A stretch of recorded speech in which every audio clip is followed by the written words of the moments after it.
ಬಸವಣ್ಣ ಸಂಗಮಕ್ಕೆ ಚನ್ನ ಬಸವಣ್ಣ ಉಳುವಿಗೆ ಪ್ರಭು ಕದಳಿಗೆ ಪ್ರಭು ಕದಳಿಗೆ ಪ್ರಭು ಕದಳಿಗೆ ಪ್ರಭು ಕದಳಿಗೆ ಊರು ಕೆಟ್ಟು ಯಾಡುವಲ್ಲಿ ಹರಿಗಾರು ಇಲ್ಲ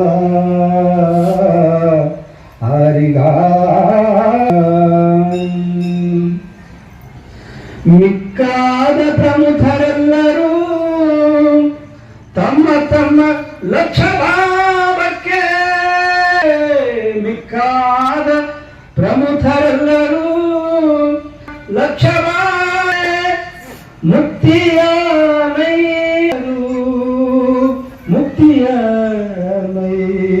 ದೇಹರು ನನಗೊಂದು ಬಟ್ಟೆಯ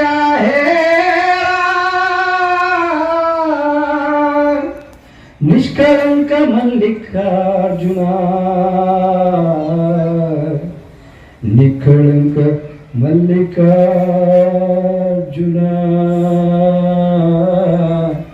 ನಿಷ್ಕಳಂಕ ಮಲ್ಲಿಕಾರ್ಜುನ ಊರು ಕೆಟ್ಟು ಸೂರ್ಯಾಡುವಲ್ಲಿ ಹರಿಗಾರಿಲ್ಲ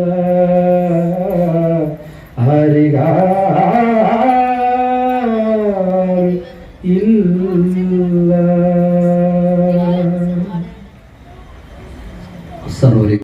सब मानव की जात एक है और मुझे लगता है ये तत्व बसवन्ना ने इस देश को दिया। बसवन्ना ने पहली बार इस देश को कहा कि इस देश को अगर बलशाली बनना है, अगर आदमी को सर्वांगीण रूप से विकसित होना है, तो पहले आदमी की सोच होनी चाहिए। नहीं तो पहले झाड़ को भगवान पेड़ को भगवान मानते थे, प्राणी को भगवान मानते थे, न जाने कुछ कुछ पूछते थे और उसमें भगवान को देखते थे। मगर एक ऐसा युग पुरुष, ऐसा महापुरुष इस जगत में हो गया, वो है बसवन्ना, जिन्होंने आदमी में भगवान देखा। उन्होंने कहा कि जो भी हो रहा है, जो भी अच्छा होगा, वो इंसान ही करेगा। और इसी तरह से उन्होंने अपने विचारों को रखा। 12वीं सदी में, आज से 1000 पहले का मैं इतिहास बताने जा रहा हूँ।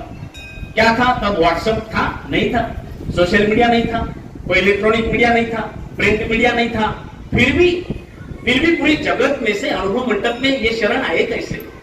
क्या तत्व था बसवन्ना का कि मरुण शंकर देव ये अफगानिस्तान के हैं, जो शरण वचन अनुभव मंडप में आए थे, ये अफगानिस्तान से आए।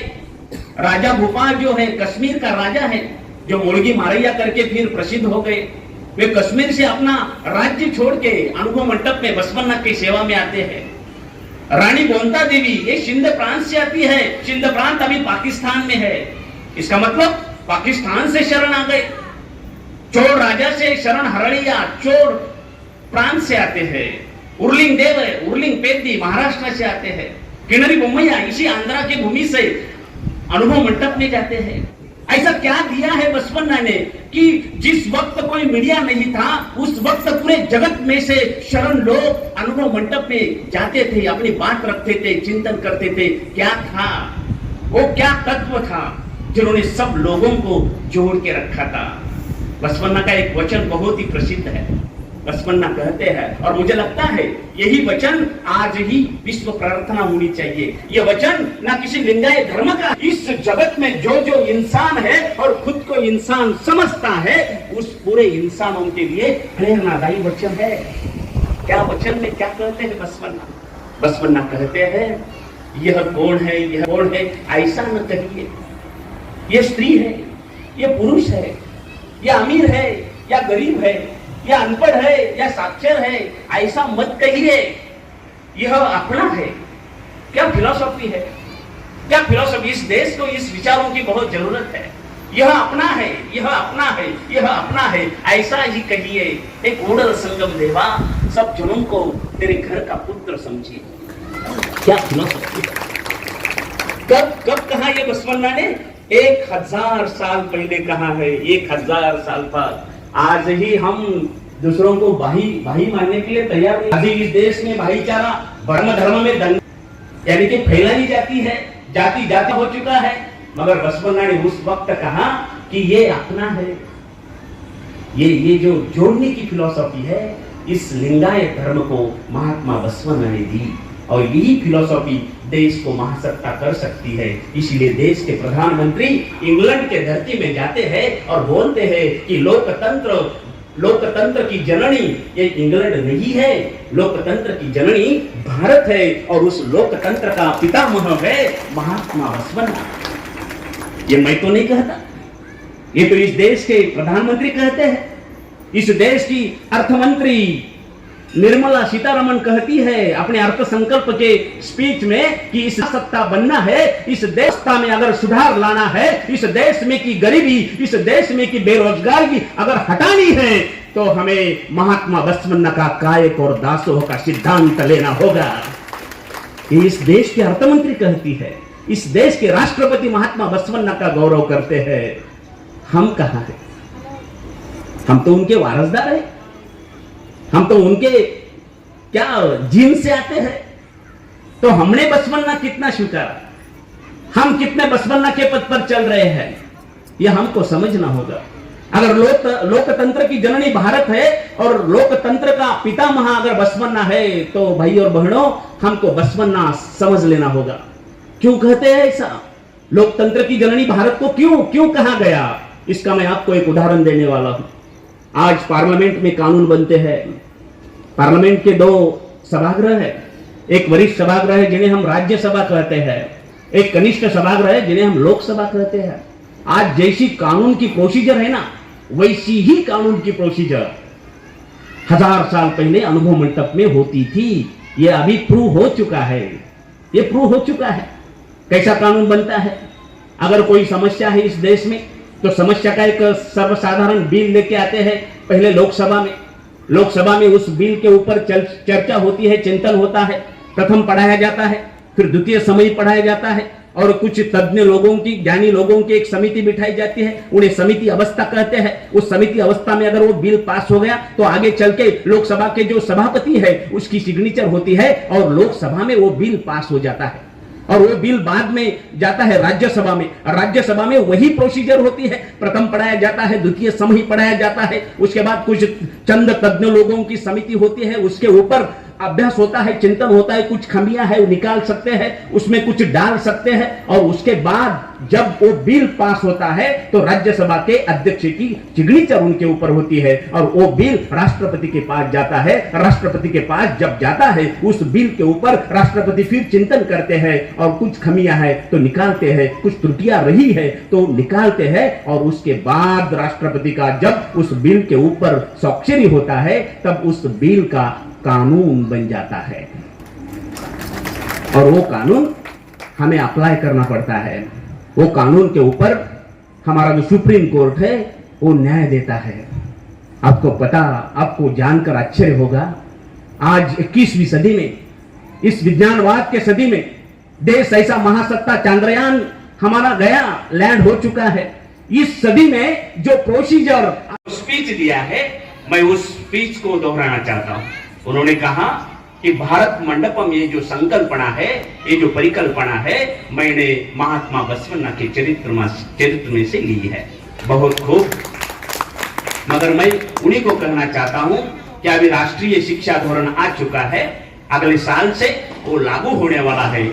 मेरी केंद्र सरकार से और मेरे हर स्टेट के राज्य सरकार से गुजारिश है कि पूरे सिलेबस में बसवन्ना और शरणों के विचारों का अंतर्भाव होना चाहिए, तभी तो हमारी पीढ़ी को समझेगा, तभी तो हमारी पीढ़ी कहेगी अरे ये तो बसवन्ना मेरा है, मेरे घर में इनकी तस्वीर है, मेरे बाप दादे इस तस्वीर की बहुत बहुत खूबियां बताते थे, आज सिलेबस में आ चुका है, मैं पढ़ रहा हूं, यस आई एम लिंगायत। खुश होंगे मेरे बच्चे। हमारी पीढ़ी ये इतिहास जो देखेगी, पढ़ेगी तो हमारे पूर्वजों के ऊपर उनको नाच होगा, नहीं तो पता नहीं चलेगा। ऐसे प्रवचन कितने होंगे? बहुत कम होंगे। ऐसे स्वामी जी कब तक चलेंगे? मगर पाठशाला में हमारे बच्चों को बसवना नहीं पढ़ाया जाता। पाठशाला में गांव के ऊपर, गाय के ऊपर पाठ है, मगर सिलेबस में बसवादी शरणों के विचारों के ऊपर क्यों नहीं है?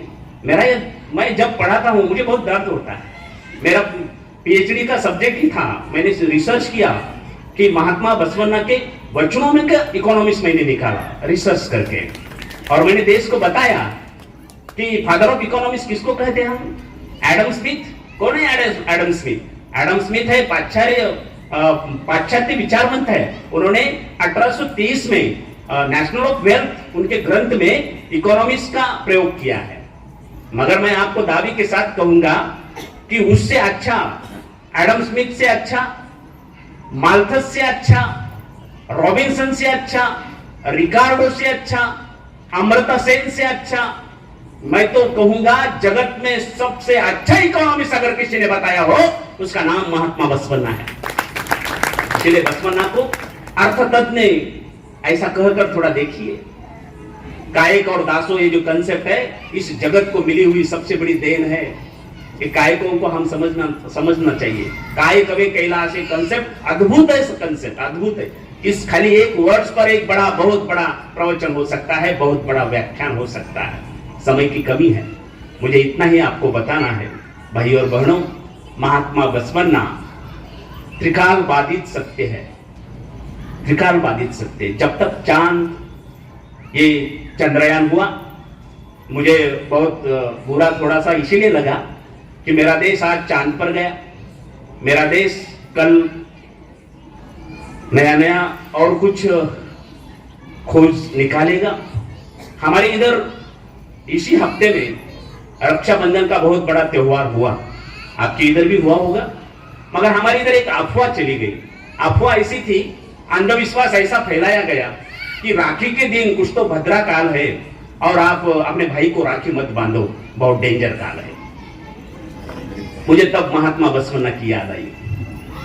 कभी कभी याद आती है, जब समस्या का उत्तर नहीं मिलता ना, तब मुझे बसवन्ना की याद आती है और मेरा बसवन्ना उस समस्या का हल निकलता है। इतनी ताकत बसवन्ना के विचारों में है, कोई सी भी समस्या चाहे। और उस वक्त बसवन्ना की याद इसीलिए आई कि महात्मा बसवन्ना एक वचन में ऐसा कहते हैं, आज कल कहकर मत टालिए। बहुत ही मोटिवेशनल वचन है ये। आज कल कहकर मत टालिए, हर समय पावन है शिव शरण कहने वालों को। हर समय पावन है शिव शरण कहने वालों को, हर समय पावन है हर शरण कहने वालों को, हर समय पावन है कूड़ल संगम देव को नित्य स्मरण करने वालों को।